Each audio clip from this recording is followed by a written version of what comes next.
This is the Andycine A6ii. It is a touchscreen, 1600 nits, 4K monitor with pretty much all of the features you could want from a monitor. It doesn't exactly reinvent the wheel or bring a bunch of new gimmicks and features when it comes to 5.5 inch on-camera monitors, but what it does, it really does well.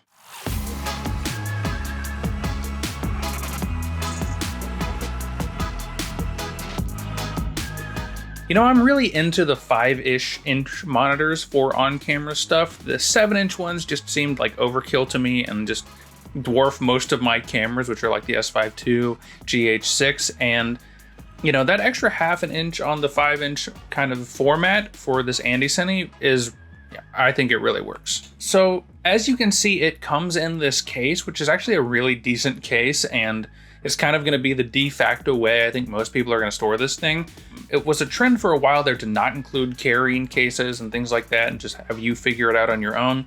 And so I really like this trend of including packaging that doubles as the case this thing's going to go into. But the kit I received came with the monitor itself, an HDMI cable, but it uses the micro HDMI. I've got my own HDMI cable, though, so not a big deal. We've also got a great little tilt arm, which I like that setup, and a few other things like a USB-C adapter and a cool MPF battery with a USB-C charging option, which is another trend I really like to see from Andycine and others. That MPF battery isn't like the biggest capacity in the world, but it's a nice little extra, and the ability to USB-C charge it on the go is really handy. As far as the monitor itself, the build quality is pretty good actually. I think they were really trying to keep the weight down, so this is a mostly plastic design, and it's mostly pretty good plastic. It feels a little bit cheaper than like the most premium monitor you're going to be able to buy, but I think the price reflects that, and again,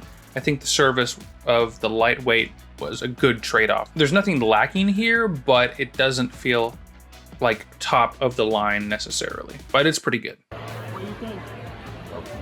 I like it. It's got 1/4-inch threads on the top, bottom, one side, and back for lots of different setups, and personally, I love these physical custom buttons. I'm always gonna choose physical buttons over a touchscreen based thing, especially when it comes to like these customizable buttons for sure. And on the same side as those buttons, we've got a little switch that enables or disables that touchscreen. So if you're a touchscreen guy, great. If you're worried you're gonna bump something, or you're, you know, maybe want to lock it before you do a take, that works too. It's cool that there's a option, or an easy option to make that happen. If we go to the other side, we've got our menu button and up and down toggle, which helps you navigate the menu without the touchscreen. Although I usually am navigating the menu with the touchscreen and using the buttons, the custom buttons for like the more, you know, custom functions, which, you know, I think it makes sense for me, but it's nice that you can do both. And of course, you've got the power button, which sort of doubles as an exit menu button or like a back button kind of. It's cool that these things have multiple functions. Of course, we have our HDMI in and out on the other side, as well as a DC power option. And on bottom, we've got a few ports for headphones, some more power stuff, and a USB port, which is cool. I also love this little optional clip-on part that lets you easily attach or detach this Velcro hood to, you know, shade from the sun. I mean, this monitor is pretty bright. 1600 nits is nothing to sneeze at, but still, when it's really, really bright out, any extra help you can get for really bright sunlight is very much welcomed. Let's look at the actual screen though. The first thing I noticed when booting this thing up was just, this is a really nice screen, and you know, not all 1080p monitors are built equally. I've definitely tested other monitors in the past that are just okay when it comes to the image.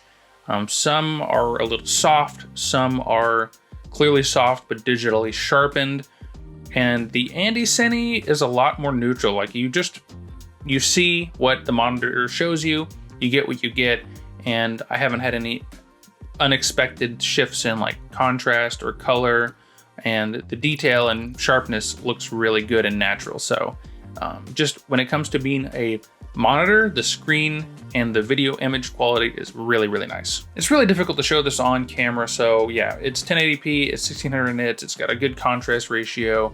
It's a really solid monitor, especially for the price. It also has pretty much all of those classic monitoring effects and you know, overlays and exposure options and all that stuff you'd expect from a monitor like this. So what's the catch here? What doesn't this monitor have? Well, I've made videos and I'm sure you guys have seen monitors elsewhere that have a bunch of bells and whistles and extra features and gimmicks, and those are cool. Having the ability to record your camera's screen for YouTube is really fun and important for me. Having monitors with built-in wireless transmitters is a really cool idea, but if you're really just looking for a solid on-camera monitor, this, again, like I said, doesn't reinvent the wheel. It's just improving and iterating upon Andycine's previous designs, and when it comes to just image quality and usability, it really just nails it without adding in a bunch of extra gimmicks. I think the closest you have is that extra power you can send out from the monitor to potentially power your camera, I believe, or I don't know, I don't really use that feature, but again, when it comes to just being a monitor, this is really good. So I did have one little issue with this thing, and I thought it was worth mentioning because if you're someone that shoots a lot of 4K 60, depending on your camera, this might not exactly be the monitor for you. So I used this for a whole wedding day on my GH6, shot all kinds of resolutions and frame rates, worked great. I have no issues there. But when I switched to my S5 Mark II for a different wedding, I specifically wanted it because of some of the LUTs that are built into the camera and the ability to use custom LUTs. But when I switched to the S5 Mark II, I couldn't get a signal.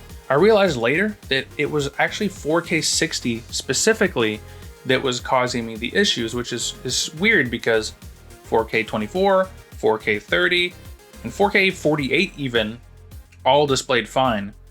But 4K 60, there would be no signal. I double checked on my GH6 and yeah, 1080p 60, 4K 60, 4K 120, 5.7K 60, all worked fine and displayed fine on the monitor, which I'm using right now, by the way.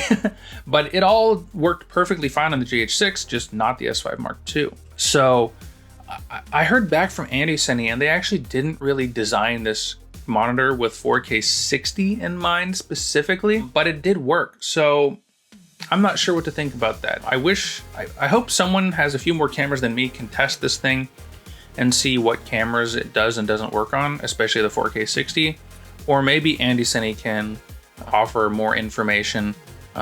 If they do, I'm gonna add it in right now.